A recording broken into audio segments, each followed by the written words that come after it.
ہم 5 سال محبت میں رہے۔ وہ میری اور میں اس کی زندگی تھا۔ وہ بہت نازک لڑکی تھی، نام تھا اس کا رابی۔ وہ پڑھی لکھی تھی اور میں ان پڑھ سا۔ وہ فر انگلش بولنے والی اور میں اردو بھی ٹھیک سے نہیں آتی تھی۔ پھر بھی ہم میں بہت محبت تھی۔ ہم جب بھی بات کرتے وہ میری انگریزی ہی ٹھیک کرنے میں لگی رہتی، مجھے ڈانٹتی۔ یقین کریں 2 سال اس سے بات کرتے کرتے میں انگلش بولنا سیکھ گیا۔ ہماری محبت کچھ یوں تھی، اگر بات نہ کرتے تو جیسے دنیا اجڑ گئی ہو۔ بہت وعدیں، قسمیں، وہ سب باتیں جو محبت کرنے والوں کے مابین ہوتی ہیں۔ اور ایک دن کچھ یوں ہوا، میں حسب معمول اپنی دکان پہ تھا، رابی کے میسج کا انتظار کر رہا تھا۔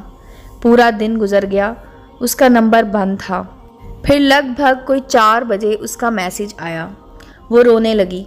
میں نے جب پوچھا تو کہنے لگی میرے لیے رشتہ آیا ہے، لڑکا بزنس مین ہے، سب راضی ہیں۔ یہ خبر مجھے یکسر نڈھال کر گئی، میرے جسم میں جیسے جان نہ رہی ہو۔ میں نے خود کو سنبھالا، اسے حوصلہ دیا، شادی مجھ سے ہی ہوگی، پریشان نہ ہو۔ میں نے گھر بات کی لیکن میرے گھر والے نہیں مان رہے تھے۔ خیر میں نے فیصلہ کیا، یا تو وہ میری ہوگی یا میں مر جاؤں گا۔ میں نے اس کے گھر جانے کا فیصلہ کیا۔ میں نے اسے کہا چلو بھاگ چلتے ہیں، اس نے انکار کر دیا۔ میں جب اس کے گھر گیا، اس کی امی تھی گھر میں۔ جب امی سے بات کی تو اس کی ماں نے مجھے قرآن کی قسم دی، بیٹا اس بات کو یہیں ختم کر دو اور جاؤ۔ میں نے رابی کی جانب دیکھا، آنکھوں میں آنسو تھے، مجھے حسرت بھری نگاہ سے دیکھ رہی تھی۔ میں نے رابی کی ماں کے سامنے ہاتھ جوڑے، اللہ کا واسطہ دیا، لیکن سب رائے گاں رہا۔ پھر رابی آگے بڑھی، میرے سامنے ہاتھ جوڑے، آہستہ سے بولی الماس چلے جاؤ یہاں سے، یوں سمجھو میں مر گئی ہوں۔ میں ٹوٹ کر بکھر گیا۔ رابی نے مجھے فون کیا، الماس میں زندہ لاش ہوں، آپ کے بنا مجھے امی ابو نے مجبور کر دیا ہے اس رشتے کے لیے، اور میں آپ کے ساتھ بھاگ کر شادی نہیں کرنا چاہتی۔ میں کچھ کہنے لگا، میں آج انگلش غلط بول رہا تھا، وہ میری انگلش ٹھیک نہیں کروا رہی تھی، وہ جیسے اکثر بدل گئی تھی۔ رابی نے فون بند کر دیا، اور پھر رابی کی بارات وہ میرے سامنے کسی اور کی ہو گئی۔ اس کی بارات لیموزین میں آئی تھی، لڑکا بہت امیر تھا۔ میں خاموش ٹوٹے ہوئے آئینہ کی مانند دیکھتا رہا۔ میں ریزہ ریزہ بکھر گیا تھا۔ وقت گزرنے لگا، میں نے اپنی دکان چھوڑی، بیرون ملک چلا گیا۔ 4 سال بعد لوٹا۔ جب واپس آیا تو مجھ تک خبر پہنچی رابی کے شوہر نے رابی کو جلانا چاہا تھا، اس کا آدھا جسم جل چکا تھا۔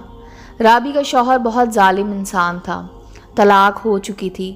جب مجھے یہ خبر ملی میری روح کانپ گئی۔ دوسرے دن رابی مجھے گلی میں ملی، اس کا رنگ کالا سا ہو چکا تھا، چہرہ بھی کچھ جل چکا تھا۔ وہ نظر جھکائے بن کچھ کہے چلی گئی۔ میرا دل تھا کہ بے قرار تھا، میں رابی کو اس حالت میں دیکھ کر تڑپ گیا تھا۔ پھر میں نے اپنے ماں باپ سے بات کی، ان کو راضی کیا اور رابی کے گھر رشتہ بھیجا۔ سب بہت حیران تھے، رابی کے ساتھ کون شادی کرے گا؟ خیر سب مان گئے، لیکن رابی نہیں مان رہی تھی۔ میں اس کے پاس گیا، رابی کا ہاتھ تھاما، پیار سے پوچھا، رابی بھول جاؤ جو ہوا ایک برا خواب سمجھ کر، یوں سمجھو اللہ کی جانب سے آزمائش تھی۔ رابی پھوٹ پھوٹ کر رونے لگی، الماس آج بھی محبت کرتے ہو کیا مجھ سے؟ میں مسکرایا۔ رابی انسان سچی محبت کو کبھی بھول نہیں سکتا، اور محبت کبھی ختم نہیں ہوتی۔ میں آج یہ پہلی سی محبت کرتا ہوں۔ میں قربان تھا رابی پہ، وہ چاہتی تو میرے ساتھ بھاگ سکتی تھی، لیکن اس نے باپ کی عزت رکھی۔ وہ بہت شہزادی ہے۔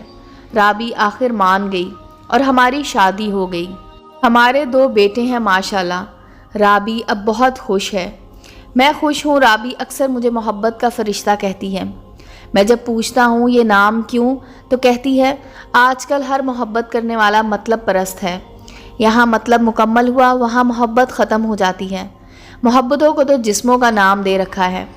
رابی میرا ہاتھ تھام کر محبت کا ذکر کرتے ہوئے رونے لگتی ہے اور کہتی ہے الماس آپ نہ ہوتے تو شاید میں آج خود کو فنا کر چکی ہوتی۔ ہر محبت کرنے والا اگر الماس کی طرح محبت نبھائے تو کبھی کوئی لڑکی دھوکہ کھا کر زندہ لاش نہ بن جائے۔ رابی میرے ساتھ بہت خوش ہے، دعا ہے کہ محبت کو اس کی منزل ملے۔ امید ہے دوستو سٹوری اچھی لگی ہوگی. چینل کو لائک اور سبسکرائب کریں اور بیل آئیکن کا بٹن دبانا مت بھولیں تاکہ ہر نئے آنے والی سٹوری کا نوٹیفیکیشن آپ کو مل سکے. ملتے ہیں اگلی سٹوری کے ساتھ.